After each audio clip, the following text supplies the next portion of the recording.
Hello, everyone. This is Joey Lindstrom at the National Low Income Housing Coalition. Thank you all for joining us today for this webinar on an informed debate, effectively engaging candidates while remaining nonpartisan. This is the fourth webinar in our 6-webinar series of the Our Homes, Our Votes project. Previous webinars are available on the website, ourhomes-ourvotes.org. Today, what we'll be looking into is how nonprofit organizations can effectively engage with candidates during a campaign and make housing a campaign issue. Let's start by going over some general logistics. First, you should know that we will allow time at the end of today's webinar for questions. So please be ready with your questions. You can also put them into the questions box at any time. The questions box appears on the right-hand side of your screen at the bottom of your control panel as part of the webinar. We will also, of course, provide access to both a video recording and a copy of today's slides to all participants following the webinar. Also, if you're experiencing any technical difficulties, please send an email to Tori Bure at vbure@nlihc.org. And actually, I'm going to add someone to that. If you could also email Justin Goddard if you're having issues. That's J Goddard, JGODARD @nlihc.org. Help sort of coach you through that. All right, so today's presenters are, of course, myself, but I'm very fortunate to be joined by 2 leaders in the movement to end homelessness and 2 really forward thinkers in terms of how to effectively engage candidates on housing and on homelessness. Eric Huffnagel is the executive director of the Michigan Coalition Against Homelessness, and he'll be talking a little bit about candidate surveys. And Senta Leff is the executive director of the Minnesota Coalition for the Homeless, and she'll be talking about some candidate forum ideas and perspectives. So let's talk about the agenda for today. First, I'd like to cover some overview points about nonpartisan candidate engagement and what it truly means to be nonpartisan. Then we'll go over questionnaires, fact sheets, and we'll talk about letters a little bit. We'll then talk about candidate forums and town hall meetings, and then talk about what it's like and how it can be useful for candidates to visit your organization's sites or to participate in your organization's meetings. We'll have our Q&A session, and then I'll share a few additional resources. So before we get started, I'd like to just sort of contextualize all of this by reminding you of what Our Homes, Our Votes really is. This project stems from the fact that low-income renters and their allies are registered to vote at lower rates than upper-income people and homeowners. And we see that this lower registration rate and lower turnout rate is really borne out in what happens in federal and state-level policies and who benefits from those policies. One of the reasons that affordable housing isn't a top priority for Congress every year is that it's not a top priority for voters when they head to the polls. Today, we're going to explore specifically how to make voting a piece of the campaign and the debate. But more than that, Our Homes, Our Votes includes voter registration, educating voters about how to vote and what they need to know about individual candidates, and then some additional information about mobilization and getting people to the polls. We know our audience is varied and that many of you range from tax credit housing developers to public housing agencies, homeless service providers, neighborhood centers. But our hope is that no matter what organization you're with, you'll find a way to incorporate this information and other information from Our Homes, Our Votes and continue to expand your involvement in election space. So let's talk about nonpartisan candidate engagement. First, I just want to review a slide that we've had involved in every single one of our webinars, which is just legal considerations for nonprofits. Very often, nonprofit organizations, and I assume that's a lot of you because nonprofits are most of our network, very often nonprofits think they can't engage in elections, when in fact that's not true. 501c3 nonprofits are allowed to participate in voter registration, voter education, and getting people to the polls, as long as it's done in a way that remains strictly nonpartisan. This means no endorsements of any political candidates, no donations of money, resources, or time, and no coordination with any political candidates or political party parties, that would be construed as giving any of them an unfair advantage. No coordination with campaigns or parties. So, staying nonpartisan with candidates. Now, for the most part, when we do these webinars, we're very open that, hey, you're a 501c3 organization, you work on housing, you're the expert about housing and homelessness in your community, your residents and the people you work with really look to you to be a leader in helping raise their voice and getting them more involved in the electoral process. When we talk about engaging candidates, there probably are a few more legal considerations than there are with voter registration and getting out the vote. So I just want to throw out a couple of notes for you to consider as you move forward. Number one, when candidates are talking about affordable homes or homelessness, never criticize in a very public way candidates' statements or characterize their statements as wrong or backward thinking or something like that. Rather, add your perspective to the debate or correct the record. Just continue to provide additional information, whether that's on your blog or in a letter to the editor or in an op-ed. Make sure you never rank or rate candidates. There are some ways that this can be done legally for a 501c4 organization, and certainly for some organizations that are PACs, political action committees, can rank and rate candidates, obviously. But it can constitute an endorsement if you're expressing clear preferences. Legislative scorecards can be done by 501c3 nonprofits, but this is a reflection of how elected officials are engaging in their jobs, and it's not considered a recommendation of whether or not they should be supported by voters at the polls. So legislative scorecards, for example, would only apply to incumbents who are actually in the position in that moment and not their challengers. Boulder Advocacy, which is one of our key partners in this project, puts out some good guidelines for legislative scorecards, but generally you'd want to consider making sure that it's a regular part of your organization's functions and that all representatives that are being graded, all legislators that are being graded, are made aware that they're being graded ahead of time, and that they're all being graded for the exact same votes in the exact same way and so forth. But legislative scorecards are really more about tracking who your opponents and supporters are in a particular legislative body, and they should not be used in conjunction with elections. So what about nonpartisan elections? I can tell you, in Wisconsin, and I know that in Wisconsin, city council and county board races weren't Democrat versus Republican. There were no parties involved. Everyone was considered an independent. But regardless of the presence or absence of parties and party affiliations, picking a favorite candidate will always be considered an ineligible activity for a 501c3. Even if it's a nonprofit election, backing or preferring a candidate specifically or making any donations will always be forbidden. All right. So with that information to sort of set the stage and sort of the legal considerations, what we really want to emphasize is that there's a lot you can do as a 501c3 organization to really get a lot of elected officials thinking more deliberately about housing and ending homelessness. One really good example that we have is the Michigan Coalition Against Homelessness, who for years now has been surveying candidates for state legislature and asking them about their plans to end homelessness. Questionnaires are really powerful tools, and we encourage many more organizations to use this tool.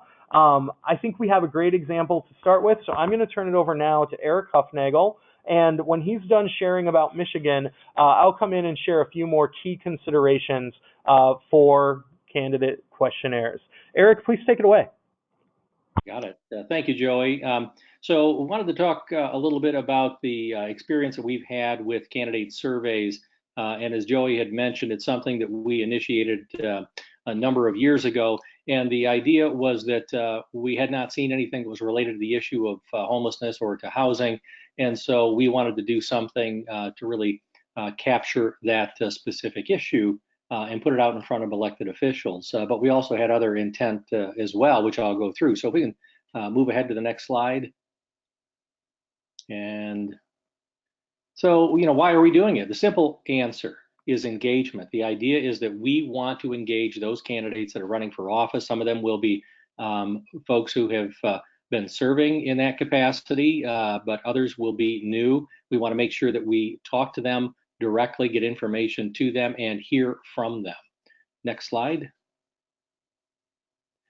So we had two separate target audiences with respect to our organization. Because we're a statewide organization, we were looking at not only engaging the candidates, but also we were thinking in terms of the folks at the local level that we worked with, the continuums of care. And in Michigan, we also have a balance of state that has local planning bodies, or what are called local planning bodies, that in many ways operate as continuums of care. So we use that language. So we had those two distinct audiences when we were putting our questionnaires together and thinking in terms of how we would use that information. Next slide. So the goals with the candidates were pretty straightforward. We wanted to introduce the issue of homelessness as an issue for them to have on their radar screen. That's what we thought at the beginning. We diversified that a little bit, but the basic intent is we want to make sure that they know that homelessness is an issue that people have on their minds and that they should be paying attention to it. Number two, we wanted to find out what they actually knew about it. I think that when you start asking questions, you will get a lot of insight about people's knowledge and their gaps in their knowledge. So that'll inform you in a way to interact with them. If indeed they're elected, you will know what their position is, what their knowledge is, and that helps you when you are actually doing that direct outreach to them. Next slide. Number three, we were assessing whether or not they could be a potential ally or obstacle. So that's very strategic in thinking in terms of whether or not, based on the information they provided in the questionnaire, did they actually know enough about the information and the issues to be able to act as a possible champion? And with that information, you'd be able to interact with them in a way that maybe would allow you to cultivate them into that role. Number four, we were putting our organization's name out in front of them, and that's one of those things that shouldn't be, I think, the direct reason that you do it, but I think it's a secondary reason. You want to make sure that the name of your organization establishes some credibility with respect to the issue, and so hence we wanted to do that, allowing us then to grease the wheels for future engagement so that they at least knew our name going forward, so that if we try to engage them, they'd have at least a little bit of familiarity with who we are. Next slide, please. So then the goals with the COCs, or local planning bodies, was to inform the community stakeholders about the candidates that are running for offices in the districts that include their service areas. We wanted to make sure that if they did not have a means of gathering that information, we could provide that to them as a tool, as a resource for them to have an understanding of who those candidates are that they might have to be working with in the future. Next slide. So we also then wanted to take it a step further. Once we had the information to them, we wanted to have a call to action, basically, and motivating them to reach out to the candidates so that they could engage as appropriate based on the information that was found in the surveys as to whether or not they were an ally or an obstacle, and to think in terms of what their role could be moving forward in trying to reach out to those candidates, to educate them at the district level, tell them what's happening on the ground from their perspective, how the issue affects the residents in the district. Then also we were thinking in terms of the ground game at the local level. We wanted to empower the state level action by having people on the ground who the candidates or elected officials would have familiarity with. And we know that the ground game is just as important as working directly with legislators from a statewide aspect. When we're a statewide organization, when you have individuals who are in the district who can also speak to an issue, that really steps up your game. Next slide, please.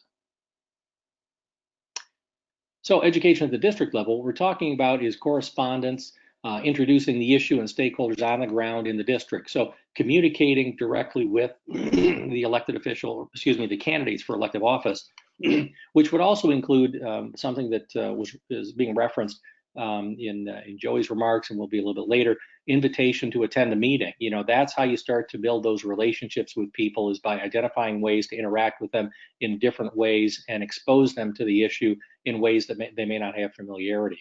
And so talking about an invitation to make a site visit with a local provider, specifically have them coming into a community and actually engaging staff and clients is really important, and that just helps to grease the wheels, if you will. Next slide. So my advice on this is, remember the long game. When we think in terms of that contact, the candidate may or may not get elected. If they do, then that may open the door for future conversations with them, to have opportunities to educate them and work with them, but also thinking in terms of establishing a relationship with those who may not be successful in their run, that those are people who had an interest in running. They may run again for another office, as we see a lot of times with candidates. And so it's good to try to develop relationships even with those individuals who may go on to elective office or appointments or other work where they may want to actually work with you in the future. So I think it's important to engage people, develop those relationships, knowing that those may be people of influence who you can work with in the future, regardless of whether or not they're elected this time around. Next slide. And there we go. Moving on to the next. Thanks so much, Eric. I really appreciate those remarks. And for those of you who might have questions for Eric, he will be around when we get to the Q&A portion. So feel free to put those questions in the questions box. That was a really great overview of how Michigan has been effectively using questionnaires to better engage candidates and elected officials. What I'd like to do now is just quickly review a couple of the nuts and bolts and real best practices to consider when putting together your questionnaires. So first, remember, as Eric explained, there are kind of two basic purposes. One is collecting information about candidates' views for voters or for people in your network. But then the other is to inform candidates about the range of issues that are important to your organization. Remember that questionnaires should be publicly posted and shared once they're completed and once they're gathered. You should develop a plan for how the answers to the questionnaires will be shared and indicate to candidates how you will distribute their answers. This is actually really important to increasing the response rate. We can all put together wonderful questionnaires and send them out to candidates, but they may or may not take the time to fill them out and send them back, right? But if they understand that the answers they provide will be put in front of voters and will be distributed to a large audience, they're more likely to get back to you with those answers. Also for questionnaires, you want to make sure you're providing clear instructions. Clear instructions on word limit for an answer, a clear deadline, clear instructions for how to submit an answer. Questionnaires are an opportunity for candidates to perhaps complain that they weren't being treated fairly. But if the instructions are clear, everyone is held to the same deadline and the same word limit, you'll always be in the best situation. So let's talk about some other considerations and guidelines. Number one, when there are candidates for office, share your questionnaires with all of the candidates for a particular office. In many cases, organizations hold out of primaries when there's a ton of candidates and wait until a general election. In some cases, organizations do include primaries, really up to you. Try to use open-ended questions. Not just yes or no questions. A mix of those is probably good, but open-ended questions is where the candidates will have a lot more space to sort of state what their vision is, and that will make them more likely to fill out the questionnaire. Always ask questions on a range of issues so that it doesn't look like you're trying to pin candidates down on any one important piece of legislation or any one aspect of the problem. Very often, questionnaires can be really effective if you do it in a coalition context where you're perhaps working with multi-sector partners who are working on healthcare issues or education issues or hunger issues, and maybe a couple of questions are about housing as well. Never ask for specific pledges of support or compare the candidates' responses to your organization's views. Now, obviously, it makes sense that you'll ask a candidate what they think about an issue you might be working on. Including a specific bill number or specific legislative language can sometimes make it seem as though you're asking them to pledge support for something in a way that can really connect your organization with their campaign. So be a little bit more general than that in phrasing your questions. Always give candidates a reasonable amount of time to respond. I've worked on a lot of campaigns in the past, and Sometimes my role has been putting together the draft answers of these questionnaires, and there's a lot of them. Candidates look at a lot of these questionnaires, and it takes time. So always give them enough time to return the survey. Make your survey brief, though. Don't make it 47 questions long. You know, try to keep it somewhere between 5 and 10 because that'll help ensure a good response rate. And then finally, and obviously, when distributing and publicizing the answers, never modify a candidate's response in any way is really the best advice for a 501c3 organization. Every now and then you'll see voter guides that include candidate responses, and they've taken a multi-paragraph response and distilled it down to 20 words, or there will be an ellipses, there will be a ... The best practice is to provide the answer in its full form. And if you're thinking about printing the responses to questionnaires and you don't want the printing costs to get too high, then really just give them fairly narrow, fairly tight word limits. And that'll be really helpful in the end. So a really common question we get is what happens if a candidate doesn't respond? And I've had a lot of conversations about the best way to respond to this. The truth is, though, you are not being partisan. You are not making an endorsement if you print only one candidate's response. If you make candidates aware ahead of time when providing them with the survey that if they do not respond, their lack of response will be listed in exactly that way, then they've had an opportunity equal to their opponents to express their vision and answer your questions and simply declined to do so. In these cases, printing the one candidate's response is not considered partisan or an endorsement. Definitely remind candidates ahead of the deadline and let them know that did not respond will be used if you don't receive anything from them. And then if you decide to print campaign contact information where it says did not respond, just use anything that's factual and can be found on their website or official materials. So this is really common sometimes when organizations do questionnaires where it'll say did not respond. For more information, visit the candidate at, and then a phone number and a website or maybe an email address is listed. But really just use whatever's publicly posted. So that's questionnaires and some quick do's and don'ts. There's one thing that you might send with a questionnaire, and that's a candidate fact sheet. This is actually something that's really simple that not a lot of organizations do. I've seen it a lot from healthcare advocacy groups.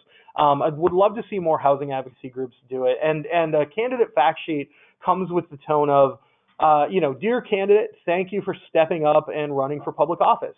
During your campaign, it is likely that the issues of homelessness and housing shortages or housing affordability will come up.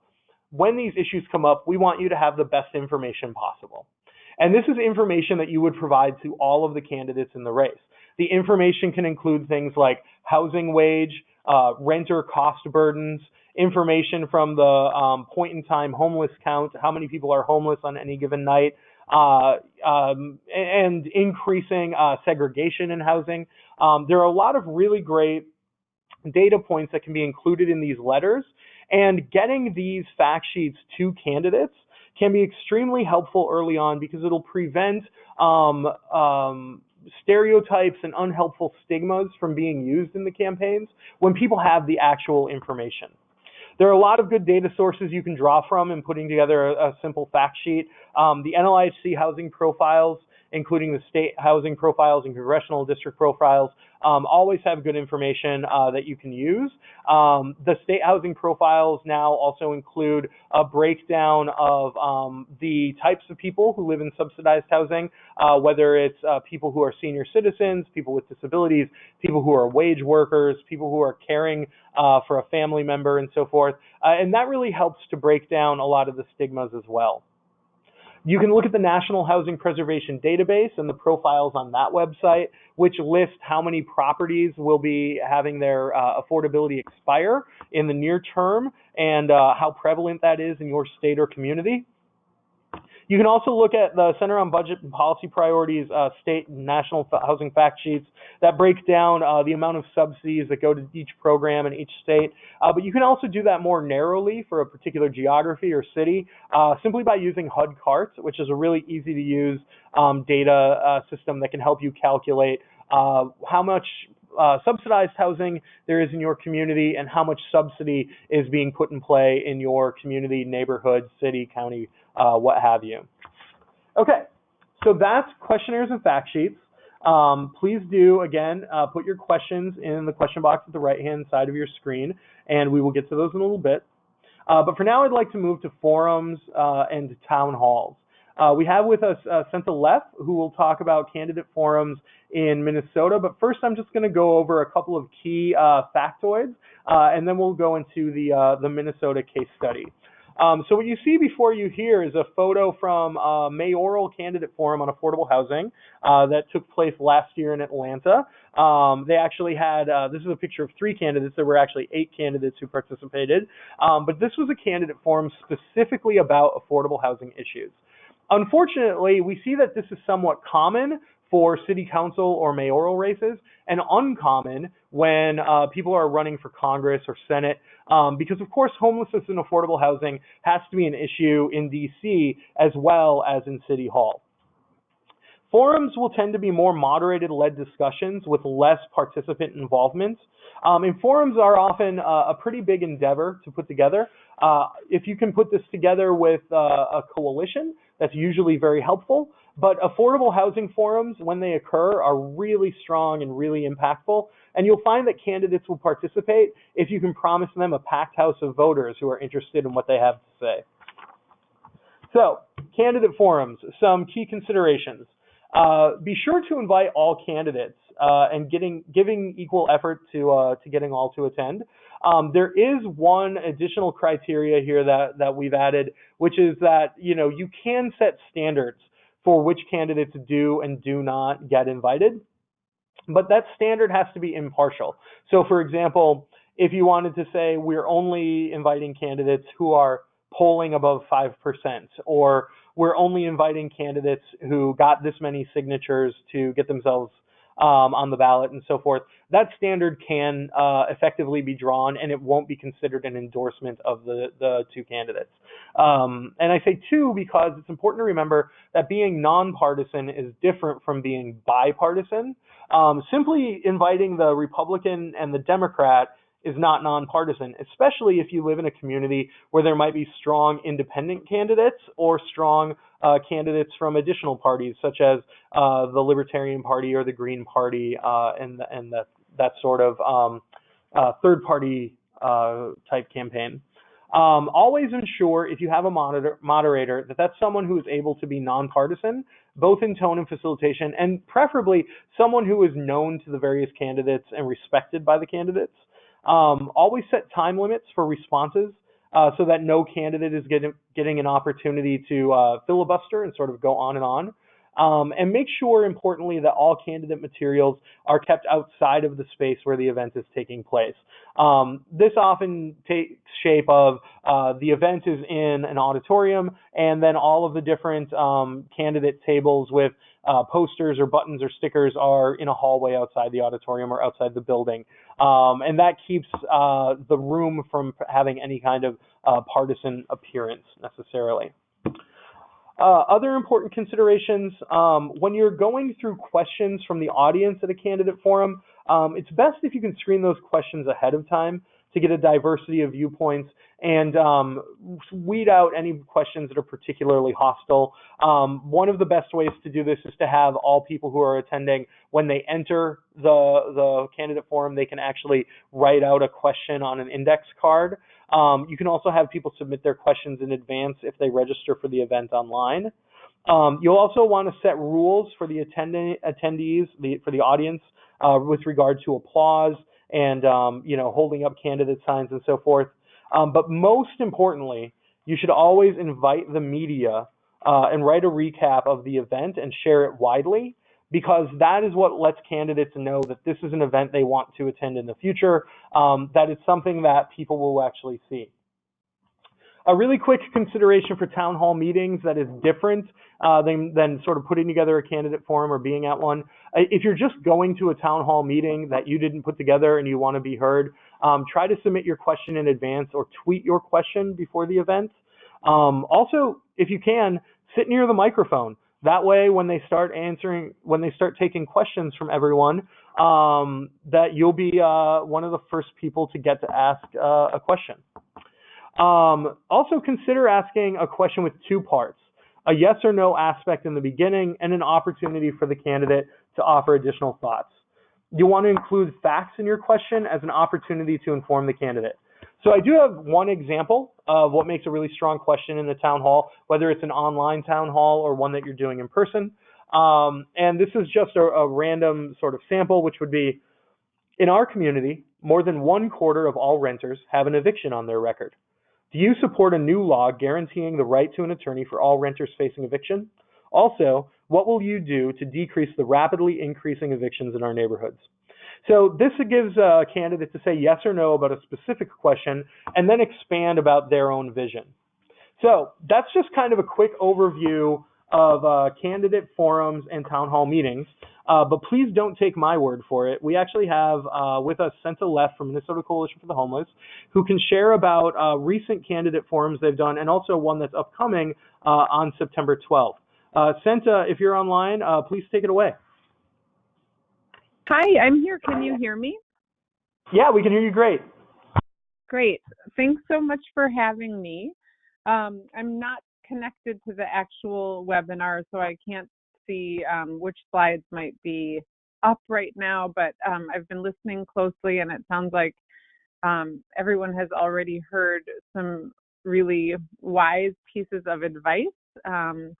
I would echo all of them, and I think can maybe add some additional useful tips based on some of the recent gubernatorial forums that we've either already held or, as mentioned, are planning for next month.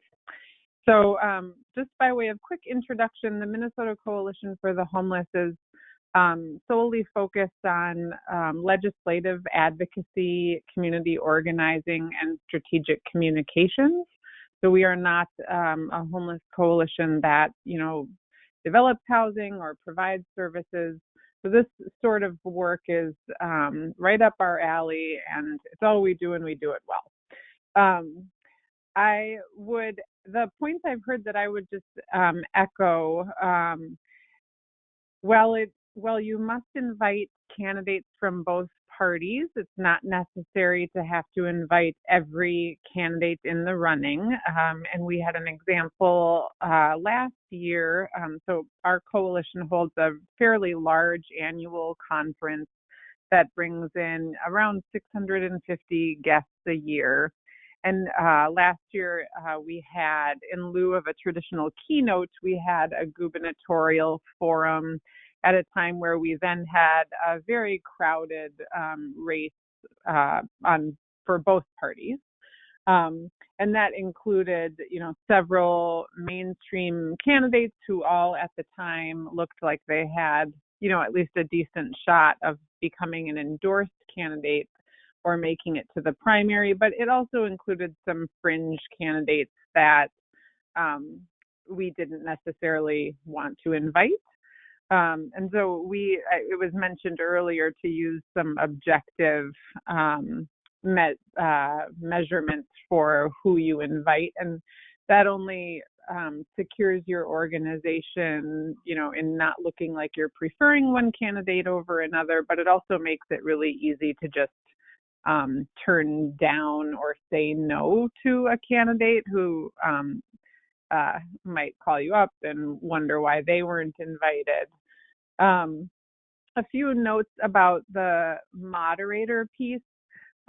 One modification I might have, I saw earlier that there was advice given to have really clear limitations on, the length of time that any candidate could answer a question, for example. And I think if you don't have a very skilled moderator, that's an absolutely helpful boundary for the person who's moderating the conversation, But if you have a very experienced moderator, as we have been lucky enough to have in our gubernatorial forums, they've been doing it for so long that they're often able to engage candidates a bit more conversationally, which makes it a more dynamic experience both for the audience and for the candidates themselves. I would only recommend that if it's a really skilled moderator who, has a Teflon blazer and can take heat from the candidates if they believe that they haven't gotten enough time or something like that. We also, it is appealing to candidates to come to our forums because we do allow them to table, but as mentioned, we always keep those materials in a space that's outside of the room where the actual forum is taking place. With regard to being able to submit questions ahead of time, one technique that we've found especially helpful for a number of logistical reasons is that we ask people to register for the forum online. So audience members, obviously, to register online. Of course, a forum, as mentioned, is a public event and should always be free. There shouldn't be a charge to attend. But by registering online, it also offers your guests the opportunity to submit their question ahead of time, and it gives you, as an organizer, a lot more lead time to be either identifying themes or choosing questions that really rise to the top as particularly relevant or helpful. A note about what to ask or how to order those questions. Some of the best advice I received was, depending on how long your forum is, which is probably not more than an hour, you develop a set of maybe a maximum of a dozen questions, depending on how many candidates you have in your forum. Establish those questions in advance, and then begin to ask them in descending order of importance, or in other words, ask the most important questions first. And I think that's especially true if you are not going to have a strictly timed conversation, but instead, one of those more skillfully moderated forums. Candidates might have a lot of energy around one particular topic, and if you are okay with them taking more space for that, as long as you've ordered your questions in that descending order of importance, you're still going to be getting to the things that are most important to your stakeholders or your audience.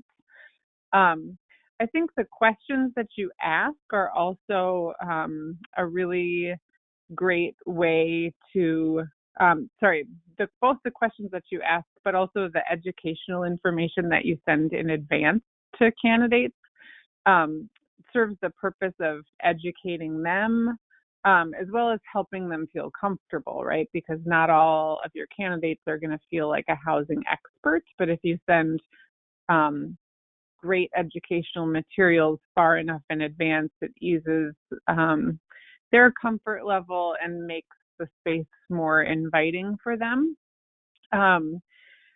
Last year at our annual conference, so that would have been October of 2017, and we were actually, the day of the forum was the same day that the Graham-Cassidy healthcare reform bill was actually never went up for a vote, but it was potentially on the floor for a vote. So in order to keep our questions media relevant, which can help a lot in getting the coverage that you're probably looking for, I'd encourage you to ask questions that are timely, but also serve the purpose of educating candidates about how housing really impacts everything. So in last year's forum, we asked specifically about, we had some very specific healthcare questions, but we also had provided them with enough information that they knew things like the average life expectancy of a person experiencing homelessness today is the same as an average life expectancy of someone living in the year 1917. Let's see, what else? It's always helpful to give your moderator as much sort of backup material if they are a moderator that's skilled enough to push back. Other things that have come up for us, we often get questions like if it's a governor's forum and a candidate can't be present, they'll ask if they can send their lieutenant governor candidate or their running mate or someone from their staff. My personal opinion is that I wouldn't recommend allowing proxies in place of candidates. I think that your audience members are there to hear from the candidates and deserve to hear directly from the candidates themselves. With regard to kind of sharing the news of your forum after it's happened, as well as gaining that media coverage that I'm assuming everyone would like to have. It's also especially helpful if your moderator themselves is from the media, which is how we conducted our gubernatorial forum last year and how we will as well this year. So her name is Mary LaHammer. She's with our public television station here in Minnesota and has decades of experience as a political reporter and moderator. And that, of course, so it also went on her television show. So even if you have no other media sources show up, if your moderator is from the media, you're guaranteed that sort of visibility. I guess one of the last things I would say is that when you're planning events like this, you're juggling. It feels like you're juggling on roller skates or something. There's so many moving pieces all the time. And candidates, especially as they get closer and closer to an actual election, are really busy people with a lot of competing priorities. And there's always the possibility that you could have a candidate back out at the very last minute. And, if you were only, for our candidate forum this coming September, Minnesota's primary will have already passed. And so there will only be 2 candidates on that stage. Now, if one of those candidates were to back out at the last minute, we are already preparing for what the public communication, because then we would have to cancel we would personally choose to cancel the event if there was only representation from one party there, even if we had shown good faith effort to have representation from both parties. So in our case, we are already crafting potential communications pieces that we might have to share in the event of a cancellation. Other plan B options could be, if you are talking about a governor's forum, you could do a pivot to, okay, it's a lieutenant governor forum if the governor candidates themselves aren't available. But certainly always better to get these types of events on the candidates' calendars as early as possible. Send multiple confirmations once you get confirmation that it's on their calendar. It's always good at a midpoint to check in and just say, at that you can provide information that's helpful as you're, reconfirming their availability. And then at the end, as you get closer to the end, it's a sort of a nice touch to say, hey, here are all of your advanced educational materials. We look forward to seeing you and are doing final confirmations now. If you are worried about media coverage or don't think you'll have as much as you would like to have, I would always encourage different live streaming options.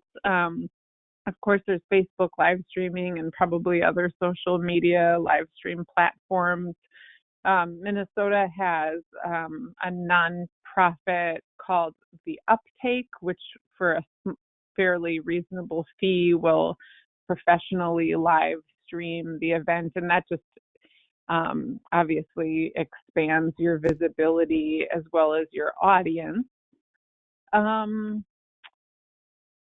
think that's all I have. I don't want to reiterate all the good points that were already made. No, thanks so much, Senta. I think you really provided a really good case study in how this can be done most successfully. And I know we are going to have some questions from some folks in just a few minutes. So if you can stick with us, we'd really appreciate that. Sure thing. Thanks. All right. So we have just a little bit more content before we get to our Q. We'd like to talk about candidate visits to nonprofit organization sites or meetings, as I mentioned earlier. There are sort of three instances in which candidate visits to your site can be done in a way that are nonpartisan. And this is something that oftentimes candidates love to do. They like to do a ribbon cutting if you're building a new development. They like to meet with residents and hear their concerns. It shows that they're hearing from the people. Sometimes they really appreciate the photo op, but it's still important that your organization remain nonpartisan. So the first is, remember that elected officials can be public figures, or they could be an expert in a particular field. Now, if a public figure is speaking at your event, they should not at any point mention their campaign materials or be partisan if you're a 501c3. We actually, I have an example of this that I find kind of funny. We had Maxine Waters speaking at our conference at NLIHC. I believe it was 2 years ago, or maybe it was this year in 2018, but she reached a point in her remarks where she said, well, and now I'll talk about what they said I'm not supposed to say. And at first I thought, well, who told Maxine Waters she couldn't say anything? But I realized later she was just switching to a part of her speech that might be considered partisan. And she wanted to sort of make a remark that made sure that we were okay if she said anything that was too partisan. I thought that was actually somewhat clever. But there are, and frankly, I think everything that she said was still sort of on our issues. So, but when you have candidates who are presenting at events, it's important to remind them that it's not a campaign event. They shouldn't reference their candidacy, but it is, of course, appropriate for them to speak about their legislative accomplishments or even their legislative priorities. Remember that an incumbent elected official is still doing their job when they're talking about what they're working on in Congress. It's also appropriate to give an elected official an award, even in an election year. We gave an award this year to Senator Susan Collins from Maine for her excellent work on the Transportation and HUD Appropriations Subcommittee in the Senate. This is an election year, but we give out this award every year. We give it on an annual basis, and we give it to a lot of different elected officials. So simply recognizing legislative leadership, it does not constitute an endorsement. Referring to like a field expert and what that might look like, remember that many elected officials were once people with regular jobs, right? So for example, Senator Elizabeth Warren was a professor on banking and financial reform, and so it would be appropriate for her to participate in a panel discussion on financial reform, and you wouldn't have to invite her opponent because Elizabeth Warren in this case would be there because of her specific expertise, right? So as long as public figures are being engaged as part of their work as an elected official or part of their work as an expert on a particular issue, this is entirely acceptable and fine. You just don't want the campaign or candidacy to be mentioned. The second instance in which this can be done is when a candidate is invited by the nonprofit specifically. So if you as a nonprofit invite all candidates to meet with your residents, or if you invite all candidates to come and see what people who are homeless are facing at the shelter that you run, or the real costs of underfunding public housing that you might operate, just make sure that you invite all of them. Some of them will take you up on the invitation, others will not. The importance from your perspective is that they're all invited. They don't have to all accept the invitation, but they all have to be invited. Remember, of course, there's no fundraising at any event that involves a candidate, a fundraising either for the 501c3 or the candidate making a pitch for funding. This, of course, is never acceptable at nonprofit events. And the best practice for these events, just to make sure your organization is as safe as possible in nonpartisan behavior and considerations, is to have as many residents or members sort of lead these events, lead the site tours, ask the questions, tell their stories, and that'll always be the best way to do some of those visits. And then the third and final candidate visit consideration is if candidates are at your events or at your sites of their own initiative and interest, right? So if you're holding a media event, or if you're holding a fundraiser, or if you're holding a public awareness sort of fair, these are events that are open to anyone. And of course, a candidate can show up, and of course, a candidate can shake people's hands and sort of chat. They're as welcome as anyone to a public event. The nonprofits, of course, should ensure that there's no endorsement of the candidate, and the nonprofits should really shy away from having the candidates speak at these events. I can tell you, I once worked for a nonprofit in Madison, Wisconsin, and our executive director was, in fact, an elected official also on the city council. And of course, she would speak at the events that were held. She just wouldn't speak about anything related to campaigns, parties, or elections. Okay, so that's all the information we wanted to put out for all of you, and it definitely was a lot. We are now going to go into questions, and I feel like we do have some questions in the questions. Let us know what people are asking. Yeah, absolutely. So our first question reads as follows, which is, my organization is considering putting together a model housing and homelessness platform that will be distributed broadly to statewide candidates and provide these candidates how to best address the state's low-income housing needs. Are there any concerns that we should be aware of in this endeavor? That's actually an interesting question. I'll give you sort of my first response, but I actually think I'll get in touch with our friends at Boulder Advocacy for a better answer, and we'll follow up with this question. I do think that you're sort of walking on the line for a 501c3 if you're putting together a sample platform that tells candidates specifically how they should feel about particular bills. But if it doesn't involve specific bill numbers and so forth, but just is recommended solutions to the problems that are laid out, I feel like that's kind of how you would walk that line. I don't know, Eric or Senta, if this is anything that you've ever given thought to, but that's actually, that's a little bit right on the line in sort of my view. Oh, sorry, nothing to add on my end. Okay. Justin, what's the next question? The next question is, my organization is planning on hosting a community discussion about evictions. We have considered inviting a candidate for lieutenant governor who has a state representative served as a positive voice for low-income community members. Are there considerations that we should think about here? I think you kind of...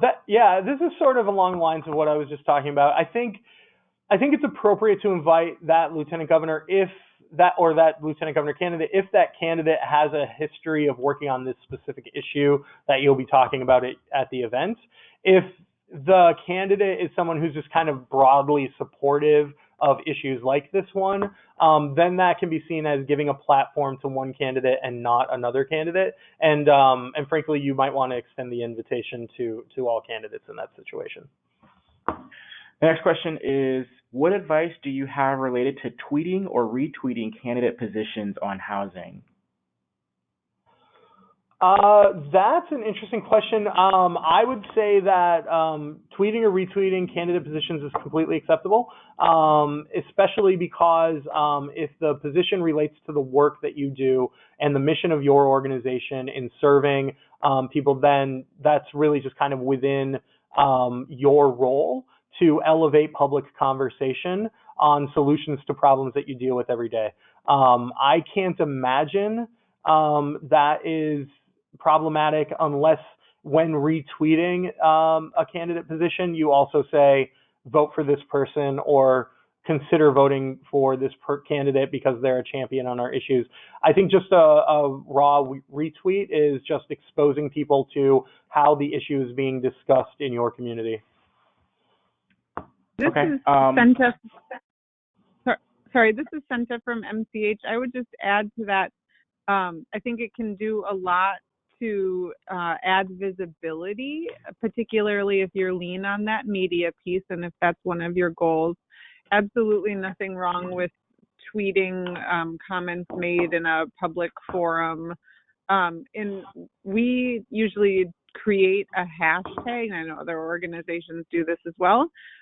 We do that in advance and post it in many places throughout the event space, as well as the Twitter handles of all of the candidates that are participating in the forum, so that not just you as an organizer of the event, but anyone in the room with a Twitter account can also kind of create that tweet storm and add buzz to your event. That's a great suggestion. I definitely think it's within the role of any nonprofit to let people know how housing and homelessness are being discussed in the debate. That's great. Yeah. Okay. The next question reads as follows. Is it a problem if a candidate forum is sponsored by both a C3 and a C4 organization? I assume that this removes the nonpartisan aspect of the forum, and this applies to questionnaires created by coalitions having both C3s and C4s. That's actually a really interesting question, and I think that's another one where I would encourage you to take a look at boulderadvocacy.org. My understanding is that if a C3 is involved, then all of it needs to be nonpartisan. All of it needs to be not coordinated with candidates, campaigns, or parties. So I would think any event that a 501c3 and a C4 are involved in has to be a nonpartisan event, or the 501c3 just shouldn't be partnering. I don't know, Eric or Senta, do you have thoughts on that? I agree as well. I think you don't want to hide behind that and say, well, only part of it was covering something that that was not appropriate. I think it's all or nothing. This is Senta. I may have heard the question a little bit differently.